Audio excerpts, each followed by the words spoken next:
నమస్తే, నేను Priyanka. Welcome to A1 TV news. వివరాల్లోకి వెళ్తే సీఎం చంద్రబాబు మాట్లాడుతూ తన ప్రభుత్వంలో ప్రారంభించిన అన్ని ప్రాజెక్టులు విజయవంతంగా పూర్తయ్యాయని గుర్తు చేశారు. ప్రత్యేకంగా అమరావతి నగర ప్రణాళికలో ల్యాండ్ పూలింగ్ విధానాన్ని అమలు చేసి భూములు అందించడం ప్రపంచ చరిత్రలోనే ప్రత్యేకమన్నారు. ఈ విధానం ద్వారా రాష్ట్ర అభివృద్ధికి దోహదమైందని, ఇతర ప్రాజెక్టుల కోసం కూడా ప్రజల భాగస్వామ్యం, సమన్వయంతో పనిచేయాల్సిన అవసరం ఉందని సీఎం చంద్రబాబు స్పష్టం చేశారు.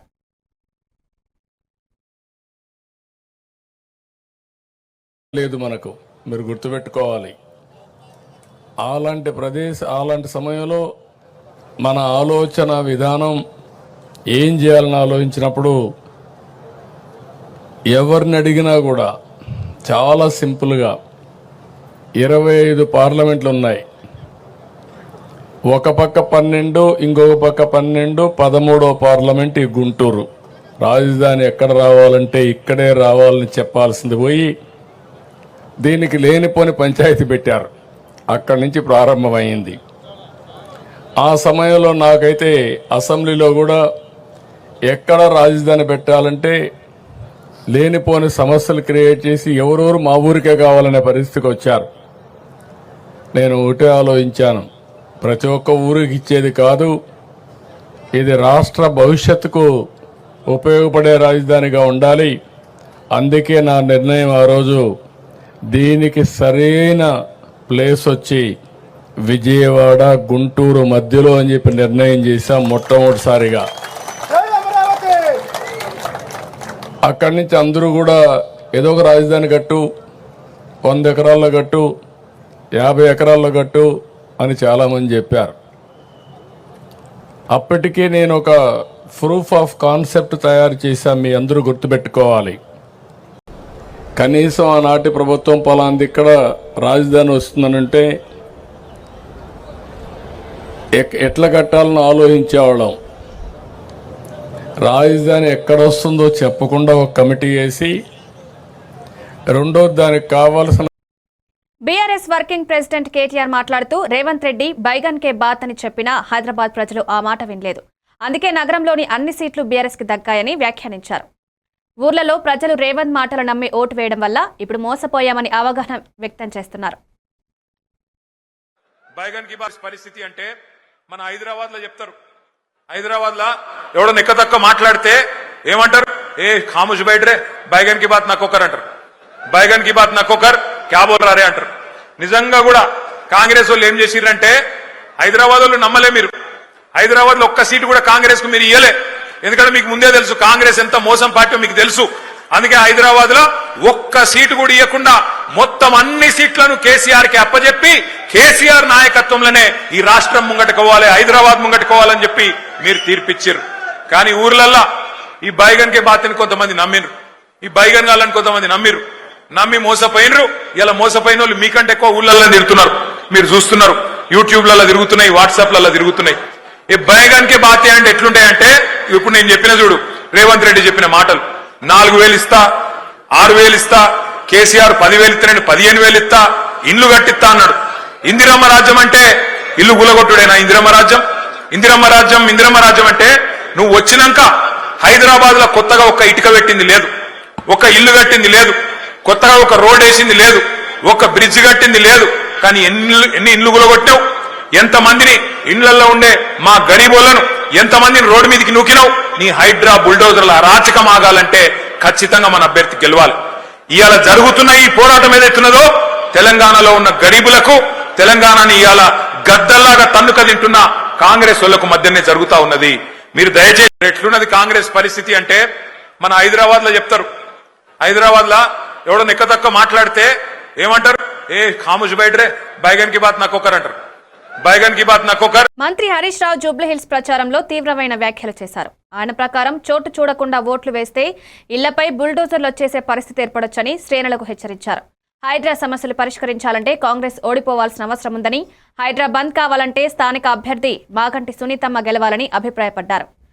వచ్చినప్పుడల్లా ఇళ్లను కూడా కూలగొట్టినమని గెలిపించిన వారే అని రేవంత్ పై పాలనా చర్యల అంశంలో విమర్శలు వేయడం గుర్తు చేశారు. होने के बाद अगर हाइड्रा खत्म होना है, कांग्रेस को हराना है, हाइड्रा बंद होना है, मागंटी सुनीतम्मा को जिताना है। नहीं तो क्या बोलता हूं मैं, गला थोड़े तो भी कांग्रेस को वोट डाले और थोड़ तुम बोलता। जुबली हिल्स में जितने भी बस्ती हैं वहां फिर इलेक्शन होने के बाद अगर से कांग्रेस जीते तो बुलडोजर आपके गली में आ जाएगा। बुलडोजर नहीं आना है, घर नहीं तोड़ना है, कांग्रेस को सबर सिखाना है, हमारे मां घंटी सुनीता जी को जिताना है। ये आप सब बस्ती में अपने लोगों को बताइए, सब घर घर में ये हाइड्रा खत्म होना है, कांग्रेस को हराना है। हाइड्रा बंद होना है, मां घंटी सुनीता को जिताना है। नहीं तो क्या बोलता हूं मैं, गला थोड़े तो भी कांग्रेस को वोट डाले और थोड़ तुम बोलता। जुबली हिल्स में जितने भी बस्ती हैं वहां फिर इलेक्शन होने के बाद अगर से कांग्रेस जीते तो बुलडोजर आपके गली में आ जाएगा। बुलडोजर नहीं आना है, घर नहीं तोड़ना है, कांग्रेस को सबर सिखाना है, हमारे मां घंटी सुनीता जी को जिताना है। ये आप सब बस्ती में अपने लोगों को बताइए, सब घर घर में जाके समझाइए। ये हाइड्रा खत्म होना है, कांग्रेस को हराना है। हाइड्रा बंद होना है, मां घंटी सुनीता को जिताना है। नहीं तो क्या बोलता हूं मैं, गला थोड़े तो भी कांग्रेस को वोट डाले और थोड़ तुम बोलता। जुबली हिल्स में जितने भी बस्ती हैं वहां फिर इलेक्शन होने के बाद अगर से कांग्रेस जीते तो बुलडोजर आपके गली में आ जाएगा। జనసేన బహిష్కృత నాయకురాలు కోట వినిత సెల్ఫీ వీడియో ద్వారా తన భావాలను వ్యక్తం చేశారు.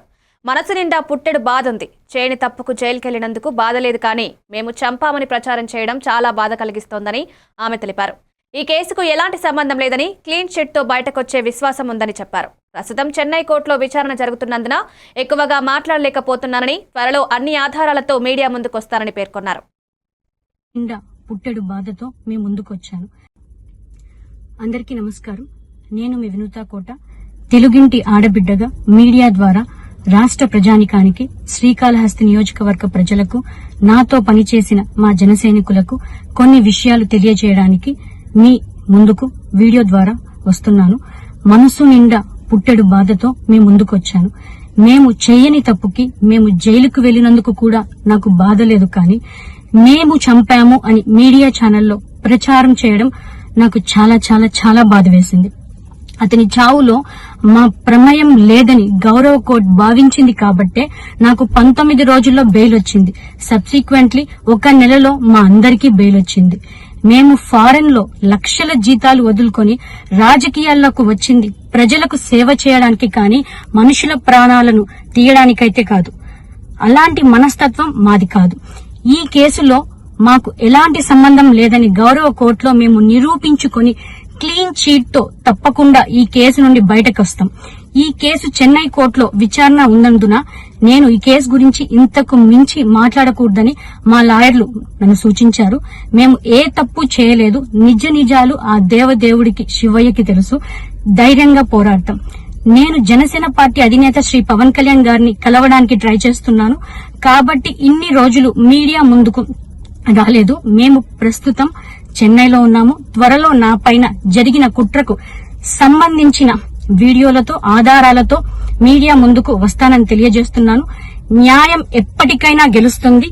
ఖచ్చితంగా న్యాయం వైపు ప్రతి ఒక్కరు నిలబడతారని భావిస్తున్నాను. కల్తీ మద్యం సమస్యపై మాజీ మంత్రి రోజా ఆధ్వర్యంలో నిరసన ర్యాలీ నిర్వహించబడింది. నగరి ప్రొహిబిషన్ అండ్ ఎక్సైజ్ కార్యాలయం వరకు సాగిన ర్యాలీలో నారా వారిసారా, నారా పాలన నశించాలి అంటూ వైఎస్ఆర్సీపీ కార్యకర్తలు నినాదాలు చేశారు. మాజీ మంత్రి రోజా నివాసం నుంచి ప్రారంభమైన ఈ నిరసన ర్యాలీ ఎక్సైజ్ సిఐ కార్యాలయం వద్ద ముగిసింది. అక్కడ ఎక్సైజ్ సిఐకి సమస్యలను వివరించే వినతి పత్రం అందించిన రోజా కల్తీ మద్యం వ్యాప్తిని నిరోధించేందుకు ఖచ్చితమైన చర్యలు తీసుకోవాలని కోరారు. చంద్రబాబు నాయుడు ఎగిస్తంతుందనేది మరొకసారి ప్రూవ్ అయింది. చంద్రబాబు నాయుడు ఏదైతే అబద్ధపు నింద మా మీద వేశాడో, ఈ రోజు వాళ్ళు చేసిన తప్పుని కర్మ వాళ్ళకి కొట్టింది. సాక్ష్యాధారాలతో దొరికేలా చేసింది. ఈ దొరికి ప్రజల మధ్యలో దోషిగా నిలబడ్డ Chandrababu Naidu as usual divert politics start చేశాడు. ఈ డైవర్షన్ పాలిటిక్స్ ఎలా ఉన్నాయంటే, దొరికిన జయచంద్రారెడ్డి వైఎస్ఆర్సీపీ కోవట్టంట. మరి నువ్వెందుకయ్యా టికెట్ ఇచ్చావు? గతంలో నీ పార్టీలో గెలిచి మళ్ళీ నెక్స్ట్ టైం 2019లో ఓడిపోయిన శంకర్ యాదవ్ కిందకి ఇవ్వలా అంటే, దొరికితే వైఎస్ఆర్సీపీ వాళ్ళు, దొరకపోతే తెలుగుదేశం జనసేన వాళ్ళ అంటే, ఈ రోజు తెలుగుదేశానికి వైఎస్ఆర్సీపీ నుంచి వచ్చిన వాళ్ళందరూ కూడా లావు కృష్ణ గారు కానివ్వండి, వేమిరెడ్డి శాంతి గారు కానివ్వండి, వేమిరెడ్డి ప్రభాకర్ గారు కానివ్వండి, మాగుంటి సుబ్బరామరెడ్డి గారు కానివ్వండి, ఆనం గారు కానివ్వండి, అలాగే సుభాష్ గారు, అలాగే గొలుసు పాల్సారు, వీళ్ళంతా కోవట్లేనా వైఎస్ఆర్సీపీ? సో సిగ్గొచ్చేటు చంద్రబాబు నాయుడు, అనుభవం ఉంది అని చెప్తున్నావు. నీ అనుభవం అవినీతికి, నీ అనుభవం ప్రజల్ని దోచుకోవడానికి తప్ప దేనికి ఉపయోగపడదని మరోసారి నిరూపించబడిపోయింది. ఈరోజు నువ్వు ముఖ్యమంత్రిగా ఉన్న ఆంధ్రప్రదేశ్లో, ఈరోజు నీ ఏపీ స్టేట్లో ఈ విధంగా కల్తీ లిక్కరు ఇంత పెద్ద ఎత్తున మరి దొరికితే దేశంలో అందరూ కూడా తుపుక్కున ఉంచుతున్నారు. కానీ నువ్వేమో సిగ్గు లేకుండా మాకు సంబంధం లేదు, నేను సిట్టు ఎంక్వైరీ చేస్తానని చేతులు దులుపుకుంటున్నావు. నువ్వు ముఖ్యమంత్రిగా ఉన్నప్పుడు ఎన్ని జరిగాయి స్కాములు. నువ్వు వేసిన ఏ సిట్ అయినా ఎప్పుడైనా విచారణ జరిపి న్యాయం చేసిందా? దోషుల్ని శిక్షించిందా? నీ సిట్టు నీ చేతిలో, సిట్ అంటే సిట్టు, స్టాండ్ అంటే స్టాండ్ అన్న విధంగా ఉంది తప్ప ఉపయోగం లేదు. దీంట్లో లోకేష్ నుంచి, చంద్రబాబు నాయుడు గారి నుంచి, పవన్ కళ్యాణ్ వరకు, కొల్లు రవీంద్ర వరకు ముడుపులు అందాయి కాబట్టే వీళ్ళు 16 నెలలు విచ్చలవిడిగా వేల కోట్లు దోచుకున్నారు. అందుకే దీని మీద సిబిఐ ఎంక్వైరీ వేయాలి అని మేమందరం కూడా మహిళల తరఫున డిమాండ్ చేస్తున్నామని కూడా ఈ సందర్భంగా తెలియజేసుకుంటున్నాను. కర్మ ఎవరిని వదిలిపెట్టదు. కల్తీ మద్యం వ్యాప్తిని నిరోధించడానికి వైసీపీ పిలుపు మేరకు మచిలీపట్నం బైపాస్ రోడ్లోని ఎక్సైజ్ జిల్లా సూపరింటెండెంట్ కార్యాలయం వద్ద నిరసన కార్యక్రమం జరిగింది. మాజీ మంత్రి వైసీపీ జిల్లా అధ్యక్షులు పేడి నాని ఆధ్వర్యంలో నిర్వహించిన ఈ కార్యక్రమంలో వైసీపీ శ్రేణులు పెద్ద సంఖ్యలో పాల్గొని ప్రభుత్వానికి వ్యతిరేకంగా నినాదాలు చేశారు.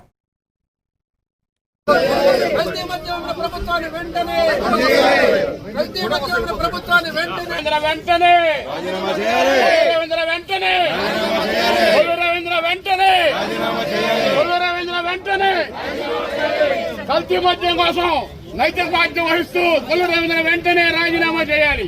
16 నెలలుగా రాష్ట్రంలో కల్తీ మద్యం అమ్మిస్తున్న కొల్లు రవీంద్ర వెంటనే 16 నెలలుగా రాష్ట్రంలో కల్తీ మద్యం అమ్మిస్తున్న కొల్లు రవీంద్ర వెంటనే రాజీనామా చేయాలి.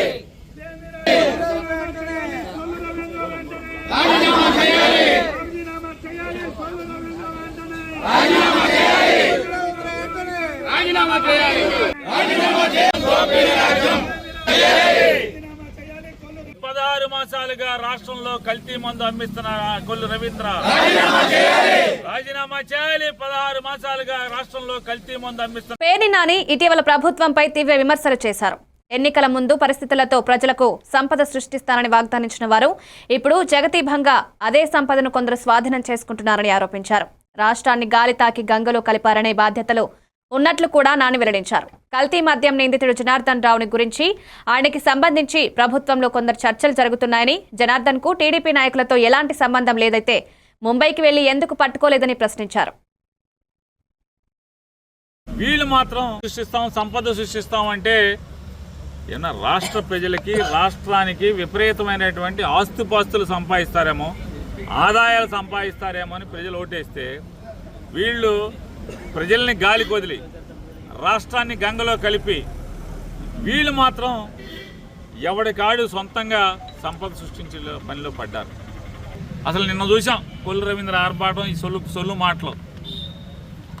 ఇబ్రహీంపట్నంలో ఫ్యాక్టరీని నడిపినటువంటి జనార్దన్ అనే అతను ఆఫ్రికాలో ఉన్నాయంట, ఆఫ్రికా నుంచి బొంబాయి వచ్చాయంట, బొంబాయి నుంచి గన్నవరం వచ్చాయంట, గన్నవరం నుంచి ఎయిర్పోర్ట్ బయట ఆయన మామూలుగా నడుచుకుంటూ వచ్చి మామూలుగా ఎట్టగా మనకెవరన్నా పెళ్లికో పబ్బానికో వచ్చే చుట్టాలను రిసీవ్ చేసుకుంటాం కదా, ఎదురెళ్ళి ఆ గేట్ బయట వెళ్ళి ఆ రెడ్డి అని తీసుకెళ్తున్నారు. సిగ్గు శరం దేవుడు అసలు మీకు ఏం పెట్టలేదు అనుకుంటా. అసలు ఏం చేయాలి అంటే నిజంగా దొంగ అంటే మీకు వాడికి లాలూసి లేకపోతే బొంబాయిలో పట్టుకోవాలి కదా, బొంబాయిలో పట్టుకోవాలి.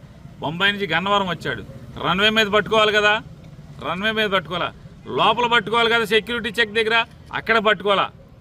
మామూలుగా ఏం చేస్తారు, మంత్రులు వీళ్ళు వస్తుంటే వాళ్ళ పిఏలను గన్మెన్ వాళ్ళు ఎదురెళ్ళి సూట్ కేసు తీసుకుని కారులో బయటకెళ్తుంటారు. అట్టా ఆయన తీసుకుని ఆడి సూట్ కేసు అందుకుని జాగ్రత్తగా ఆయన తీసుకెళ్తున్నారు. ఇంతకన్నా ప్రభుత్వం ఆడు లాలూచి పడిపోయారంటకి వేరే సాక్ష్యం ఏమైనా కావాలని అడుగుతున్నారు. వరంగల్ జిల్లా ఇన్ఛార్జ్ మంత్రి పొంగులేటి శ్రీనివాసరెడ్డి మేడారం అభివృద్ధి, ప్రాంగణ పునర్నిర్మాణానికి సంబంధించిన పనులను ప్రత్యక్షంగా సమీక్షించనున్నారు. క్షేత్రస్థాయిలో మార్గదర్శకంగా పరిశీలన చేయడంతో పాటు ఇప్పటికే జరుగుతున్న పనుల గురించి అధికారులతో చర్చించి అవసరమైన దిశానిర్దేశాలను ఇవ్వనున్నారు. ఈ సమీక్ష ద్వారా ప్రాజెక్టు నాణ్యత, సమయపాలన, స్థానిక అభివృద్ధి లక్ష్యాలు సమర్థవంతంగా అమలు కావాలని మంత్రి ఉద్దేశించారు.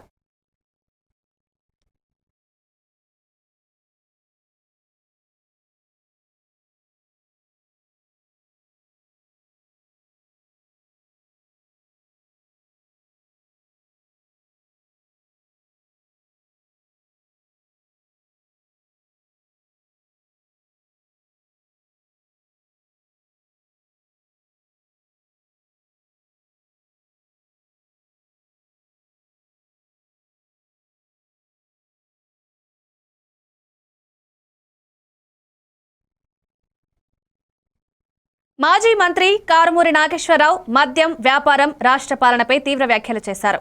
కూటమి ప్రభుత్వం పేద ప్రజల రక్తం మాంసాన్ని దోచుకుంటూ అన్ని రంగాల్లో ఆంధ్రప్రదేశ్లో అడుగంటుకుపోయిందన్నారు. తణుకు నియోజకవర్గంలో 156 బెల్ట్ షాపులు కొనసాగుతున్నట్లు గుర్తు చేశారు.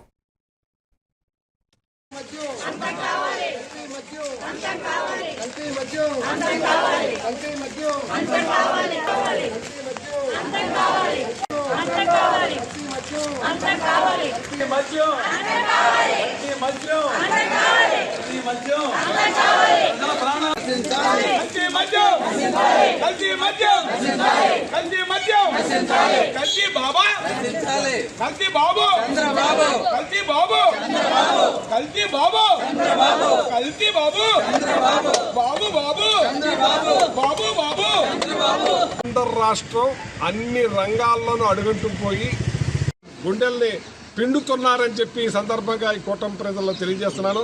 నా అన్న తమ్ములకు తెలియజేస్తున్నాను, సోదరా, మీ కుటుంబాన్ని దృష్టిలో పెట్టుకోండి, మీ పిల్లల్ని దృష్టిలో పెట్టుకోండి, మీ కుటుంబాన్ని దృష్టిలో పెట్టుకోండి.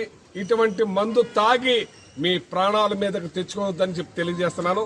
ఈ కూటమి ప్రభుత్వానికి డబ్బే ధ్యేయంగా ఉన్నారు. వీళ్ళు డబ్బే ఈ రాష్ట్ర ప్రజలు మరణించినా ఏమైనా మాకు అవసరం లేదు, మాకు కావాల్సిన డబ్బే అన్నట్టున్నారు.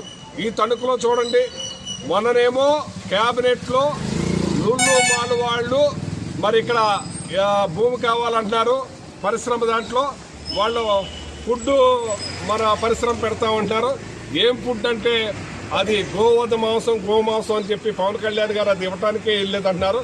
అటువంటిది తణుకులోనే గోవుల్ని గేదెల్ని యథేచ్ఛగా కట్ చేస్తూ ఉంటే ఏం చేస్తున్నారని అడుగుతున్నాను నేను.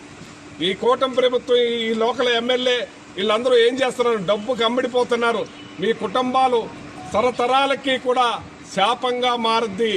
గోహత్య మహాపాతకం అన్నది చుట్టుకుంటుంది. ఈ బాటులు పేద ప్రజలు గుండెలు పిండేస్తున్నారు. ఈ పాపాలు మిమ్మల్ని, మీ పిల్లల్ని దహిస్తాదని చెప్పి సందర్భంగా తెలియజేస్తున్నాను. ఇంత దుర్మార్గమైన పనికి మీ మీద దొంగలు పెట్టరు, దొంగతనం చేస్తారు అంతేగాని మీరు ప్రజల గుండెల్ని, రక్తాన్ని, మాంసాన్ని పిండేస్తున్న ఈ కూటమి లోకల్ ఎమ్మెల్యేలు అందరూ కూడా రేపు మీ కుటుంబాలు మట్టి కొట్టుకుపోతాయని చెప్పి సందర్భంగా తెలియజేస్తున్నాను. ఇంత దుర్మార్గం, దోపిడీకి అడ్డుకట్ట లేకుండా ఇటువంటి దోపిడీనా మీరు చేసేదని చెప్పి ఈ సందర్భంగా తెలియజేస్తున్నాను. ఇప్పుడైనా సరే ప్రజలు గమనించాలి, పేద ప్రజలు గమనించాలి, మీ కుటుంబాలు దృష్టిలో పెట్టుకోవాలని మరొకసారి హెచ్చరిస్తూ మిమ్మల్ని కోరుతాను. కర్నూలు జిల్లాలోని శ్రీశైలం మండలంలో కూటమి పార్టీల మధ్య విభేదాలు వెలుగుచూశాయి. స్థానిక ఎమ్మెల్యే బుడ్డా రాజశేఖర్ రెడ్డికి ఘోర అవమానం సంభవించింది. శ్రీశైలంలో జరిగిన నూతన ధర్మకర్తల మండలి మెంబర్ల ఆహ్వాన కార్యక్రమానికి ఆయనకు పిలుపు అందలేదు. బీజేపీకి చెందిన ఇతర మంత్రి, ఎమ్మెల్యేలు హాజరయ్యారు. కానీ స్థానిక ఎమ్మెల్యేకు పిలుపు లేకపోవడంపై నియోజకవర్గంలో చర్చలు జరుగుతున్నాయి.